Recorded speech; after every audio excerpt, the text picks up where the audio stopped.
Hello student, क्या आप जानते हैं 90% बहुत सारे स्टूडेंट हैं कि यहीं पर गलतियां कर बैठते हैं जिनको अपना सिलेबस नहीं पता होता है। ये क्लास किसके लिए है? तो क्लास 10th का पहला चैप्टर है रासायनिक समीकरण। क्या है? रासायनिक अभिक्रिया एवं समीकरण है, केमिकल रिएक्शन एंड इक्वेशन। इस चैप्टर का नाम है केमिकल रिएक्शन एंड इक्वेशन। तो सबसे पहले इसका सिलेबस देखा जाए, क्या सिलेबस है उसके हिसाब से पढ़ेंगे तो समझ में आएगा। ऐसे नहीं कि किधर मतलब कि कुछ आज ये पढ़ लिए वो पढ़ लिए, ऐसे पढ़ेंगे तो पढ़ाई नहीं हो पाएगी। तो सबसे पहले सीक्वेंस से पढ़ा जाए, पहले क्या है, दूसरा क्या है, तीसरा पॉइंट क्या है। तो मैं सबसे पहले दिखाना चाहूंगा कि क्या क्या दिया है। देखिए, पहला दिया है रासायनिक रासायनिक अभिक्रियाएं। जो रासायनिक अभिक्रियाएं होती है उनके बारे में जानकारी लेना जरूरी है।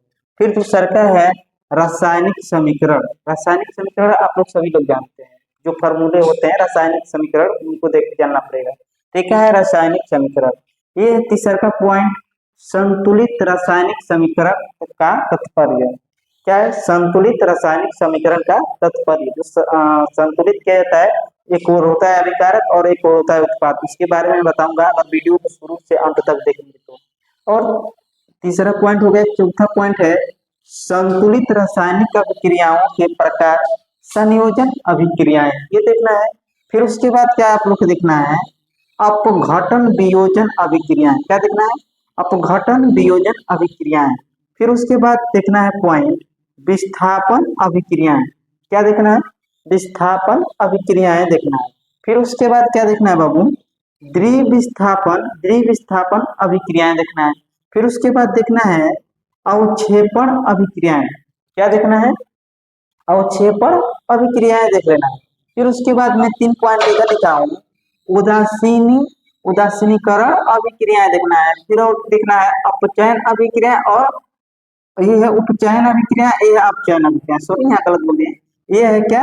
उपचयन अभिक्रियाएं, ये है अपचयन अभिक्रियाएं।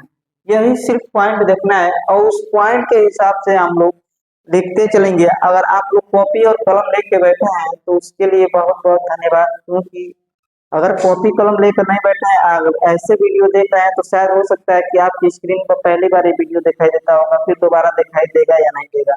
अगर लाइक सब्सक्राइब कर देंगे तो हमेशा आपके पास नोटिफिकेशन चले आएगा। तो देखिए पहला पॉइंट, पहला दूसरा तीसरा चौथा पांचवा छठवां सातवां आठवां नौवां 10वां 11वां 11 को पॉइंट है। इन पॉइंट को ध्यान से और अच्छे तरीके से नोट्स बनाएंगे और लिखेंगे, याद करेंगे। और हम जो साइंस पढ़ा रहे हैं एकदम सिंपल तरीका से समझाएंगे। जो क्लास 8वीं या 6वीं के भी बच्चा रहेगा तो उसको समझ में आ जाएगा। रिएक्शन संतुलन करना, कैसे रिएक्शन बनेगा, ये सब मैं आसान कर दूंगा इस वीडियो में। शुरू से अंत तक जुड़े रहिए। सबसे पहले मैं चाहूंगा कि अगर आप लोग सिलेबस का स्क्रीनशॉट लेना चाहते हैं या कॉपी कलम पर लिखना चाहते हैं तो वीडियो को रोककर और इस चीज का स्क्रीनशॉट या लिख लीजिए।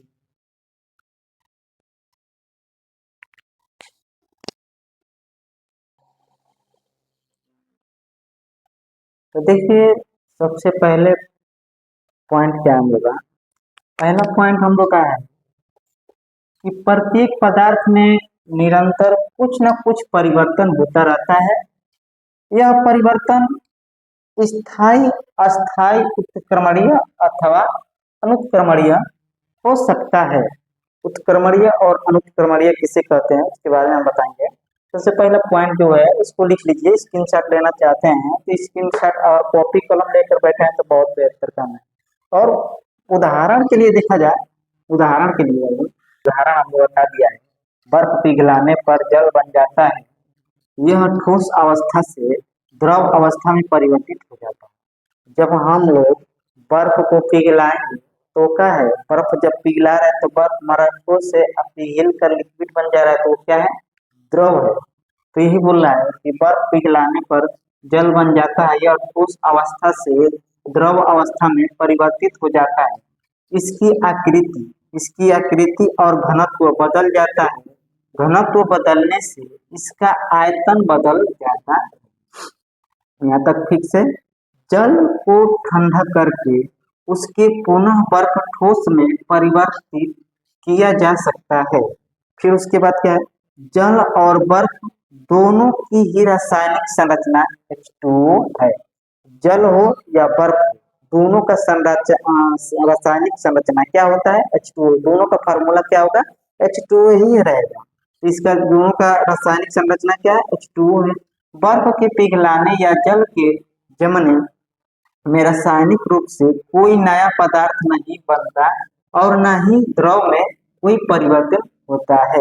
बात समझ रहा है, ना तो कोई नया पदार्थ, किसी बर्फ को हम जलाएंगे तो ना तो नया ही पदार्थ बनेगा, ना तो उसमें कोई नया परिवर्तन ही होगा, कोई नया परिवर्तन नहीं होगा। हाँ, बर्फ से बदल कर मतलब पानी बन जाएगा, मतलब द्रव बन जाएगा, बाकी कोई नया रासायनिक परिवर्तन कहा जाए, रासायनिक पदार्थ बन गया तो वो कोई नया पदार्थ नहीं बनेगा।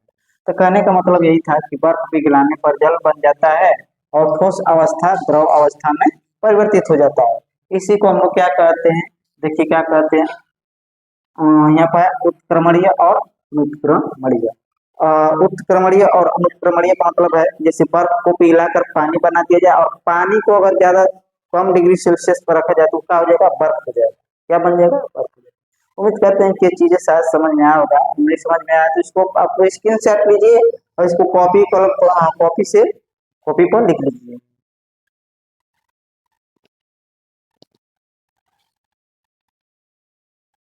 चलो देखते हैं रासायनिक परिवर्तन कौन कौन से ऐसी चीजें हैं। तो रासायनिक परिवर्तन करते हैं भौतिक अवस्था के नाम पे। तो देखिए क्या है, लोहे का छड़ को गर्म करना। जैसे लोहे का छड़ है उसको गर्म करेंगे तो चाहेंगे जिस आकार में ढालना चाहेंगे उस आकार में क्या होगा, ढल जाएगा। इसको क्या कहते हैं, लोहे की छड़ को गर्म करना। पानी से वाष्प बनना, जो पानी है पानी से वाष्प बनकर क्या होता है, धीरे धीरे ऊपर की तरफ उठता है, वो भी क्या है, रासायनिक परिवर्तन। लोहे से चुंबक बनना, लोहे से क्या बना, चुंबक बनना। जो लोहा है, लोहे से अगर लोहा को ज्यादा पीट पाट किया जाए या लोहा से किसी मिट्टी में आप रगड़ेंगे तो छोटे छोटे जो कण होते हैं क्या होते हैं, चिपक जाते हैं। अभी ये क्या होता है, चुंबक का काम करता है। फिर उसके बाद बल्ब का जलना और मोम का पिघलना, ये सब क्या है, रासायनिक परिवर्तन। अब नॉर्मल भाषा में हम बताएंगे रासायनिक अभिक्रियाएं। तो एक हेडिंग लगाइएगा, रासायनिक रासायनिक अभिक्रिया।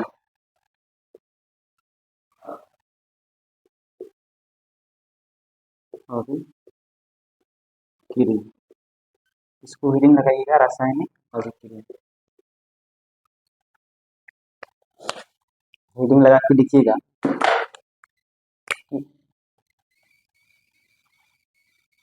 लिखिएगा,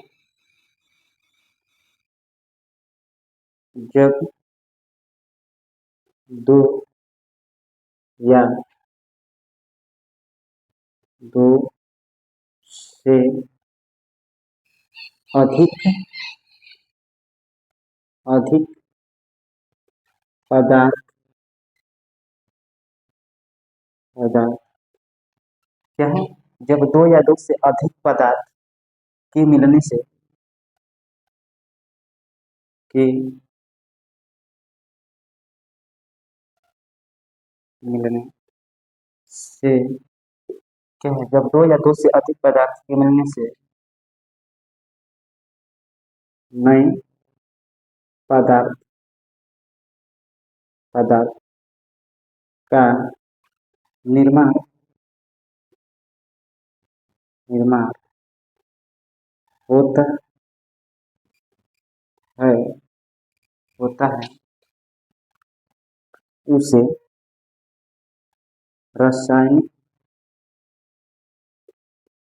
रासायनिक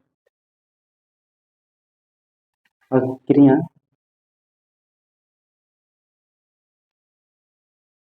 अभिक्रिया कहते हैं क्या है, जब दो या दो से अधिक पदार्थ को मिलने से जब दो या दो से अधिक पदार्थ के मिलने से एक नए पदार्थ का क्या होता है, निर्माण होता है, उसे क्या कहते हैं, रासायनिक अभिक्रिया। ये सिंपल भाषा में है ना, क्या है, जब दो या दो से अधिक पदार्थ के मिलने से नए पदार्थ का निर्माण होता है, उसे क्या कहते हैं? रासायनिक अभिक्रिया कहते हैं। बहुत छोटा सा है। और रिएक्शन की बात किया जाए, जैसे मान लीजिए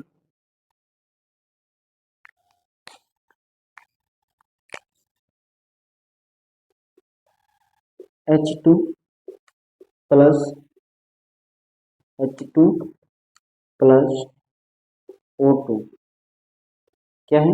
H2 प्लस O2 को जब गर्म किया जाएगा तो क्या होगा? तो ये बन जाएगा, ये क्या बन जाएगा? H2O। क्या बन जाएगा? H2O। समझ में आ रहा है? जब इनको हम बनाएंगे H2 प्लस O2 के साथ, जब रिएक्शन करेंगे गर्म करेंगे तो क्या बनेगा? H2O बन जाएगा। इसी तरह से एक और है, इसको स्क्रीनशॉट ले लीजिएगा। और एक और है, Mg प्लस O2 के साथ रिएक्शन कराएंगे, Mg प्लस O2 के साथ, तो ये क्या हो जाएगा? क्या हो जाएगा? MgO हो जाएगा। क्या हो जाएगा? MgO हो जाएगा, मैग्नीशियम ऑक्साइड हो जाएगा। क्या हो जाएगा? Mg प्लस O2 के साथ रिएक्शन कराएंगे तो MgO हो जाएगा ना, MgO मैग्नीशियम ऑक्साइड। इसको स्क्रीनशॉट ले लीजिए।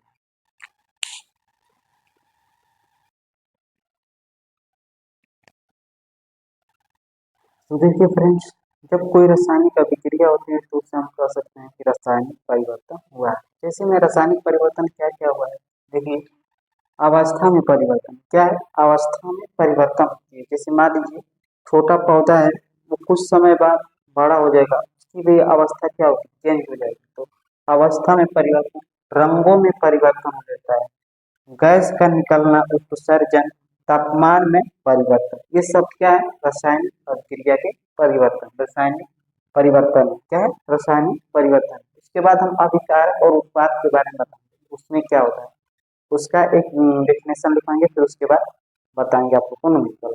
तो इसको आप लोग स्क्रीनशॉट ले लीजिए या कॉपी कलम पर लिखिए।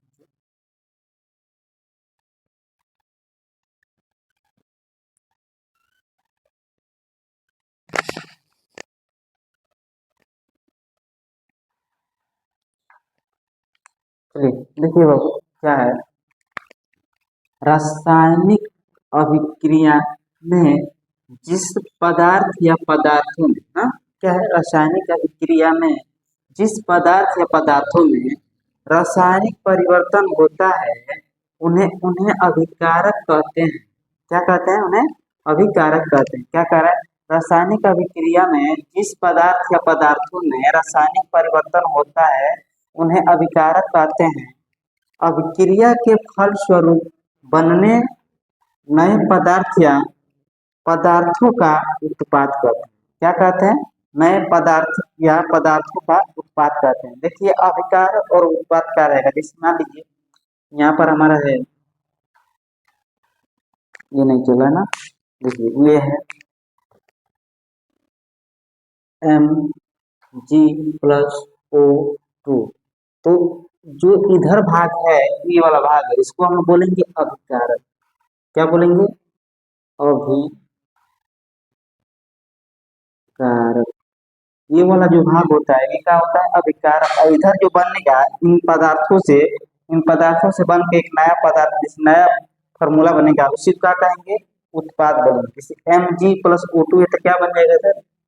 बन जाएगा MgO। क्या बन जाएगा? MgO। ये क्या होता है? ये इसको हम बोलते हैं सॉलिड। देखेंगे छोटा क्वेश्चन में रहता है सॉलिड। ये क्या है? गैस है। क्या है? गैस। बात समझ में आया? ये है, इधर वाला भाग को बोला जाएगा अभिकार, ये वाला भाग क्या है? उत्पाद। उसी चीज को समझा रहा है कि रासायनिक अभिक्रिया में जिस पदार्थ या पदार्थों में रासायनिक परिवर्तन होता है, उन्हें अभिकारक कहते हैं। अभिक्रिया के फलस्वरूप बनने वाले नए पदार्थ या पदार्थों का उत्पाद कहते हैं। क्या? Mg प्लस O2, इन दोनों से रिएक्शन बन के क्या बन गया? MgO2 मैग्नीशियम ऑक्साइड बना है। तो उम्मीद करते हैं कि ये चीजें भी समझ में आया होगा, और स्क्रीनशॉट इसका भी ले लीजिए आप लोग।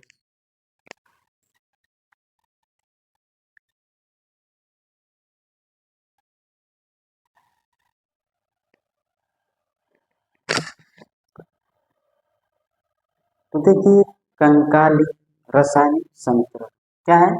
कंकाली रासायनिक समीकरण क्या होता है? जिन समीकरणों का अभिकारक और उत्पाद बैलेंसिंग नहीं, क्या है, बराबर नहीं। कहने का मतलब कि जैसे मान लीजिए कि ये मैं 2 दे दिया, इधर बराबर में 1 दे दिया, तो कोई कह देगा कि दोनों को बराबर करना है। तो दोनों का बराबर का मतलब यही है कि इसमें क से गुणा कर दिया जाए 2 से, तो 2 में 1 का गुणा करेंगे तो ये 2 बराबर 2 हो जाएगा। इसी इसमें होता क्या है, गुणा होता है। शायद आपके दिमाग में ये आया होगा कि 1 प्लस 1 क्यों नहीं किया है? 1 प्लस 1 नहीं किया जाएगा, इसमें सिर्फ क्या होगा, गुणा होगा। इसी को कहा जाएगा अभिकारक और उत्पाद दोनों को बैलेंसिंग करना रहेगा। अभिकारक भी एक बराबर हो और बैलेंसिंग उत्पाद भी क्या है, एक बराबर हो। जैसे मान लीजिए क्या कह रहा है, मैग्नीशियम के तार को, क्या कह रहा है, मैग्नीशियम के तार को ऑक्सीजन में जलाने पर मैग्नीशियम ऑक्साइड बनता है। जैसे में Mg+O2 को जलाने पर, इसको हम जब जलाएंगे मैग्नीशियम प्लस ऑक्सीजन को हम जलाएंगे तो क्या बनेगा, मैग्नीशियम MgO, मैग्नीशियम ऑक्साइड बनेगा। इसी चीज को कहता है, देखो क्या कह रहा है, कंकाली रासायनिक समीकरण। कंकाली रासायनिक समीकरण का मतलब क्या होता है बाबू, कि दोनों ओर अभिकारक और उत्पाद बैलेंसिंग, मतलब दोनों ओर क्या होना चाहिए, बराबर होना चाहिए। कहने का मतलब कि ये मैग्नीशियम कितनी है, 1 है, ऑक्सीजन कितना है, 2 है। बाकी यहाँ मैग्नीशियम कितना है, 1 है, और ऑक्सीजन भी कितना है, 1 है। दोनों ओर बराबर नहीं, मतलब इक्वल नहीं है, तो इनको इक्वल करना है। करने का मतलब दोनों क्या करना है, बराबर करना है। तो देखिए कैसे बराबर होगा, इसको मैं चाहूंगा कि इसको मिटा दूं, इसको आप लिख लीजिएगा, इधर मैं बराबर कर दे रहा हूँ।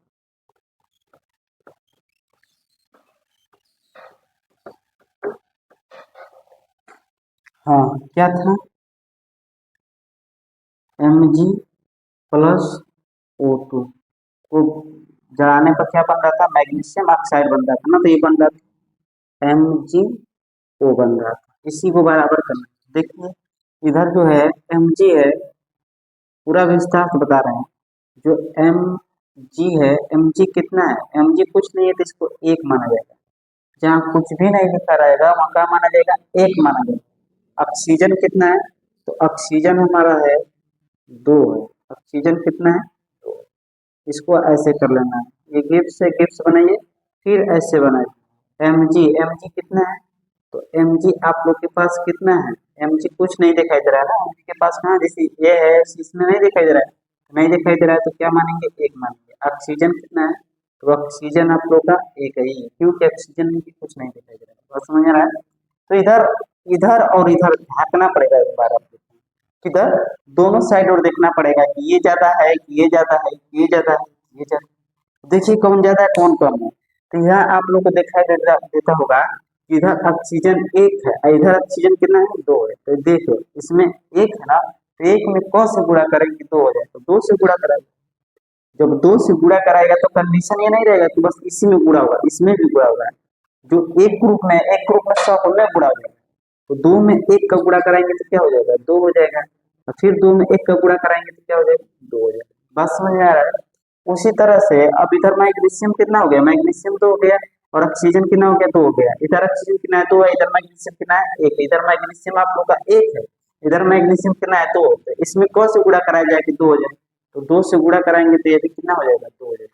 तो इसीलिए इसको हम लोग क्या लिख सकते हैं, तो इसको हम लिख सकते हैं 2Mg, क्या लिख सकते हैं,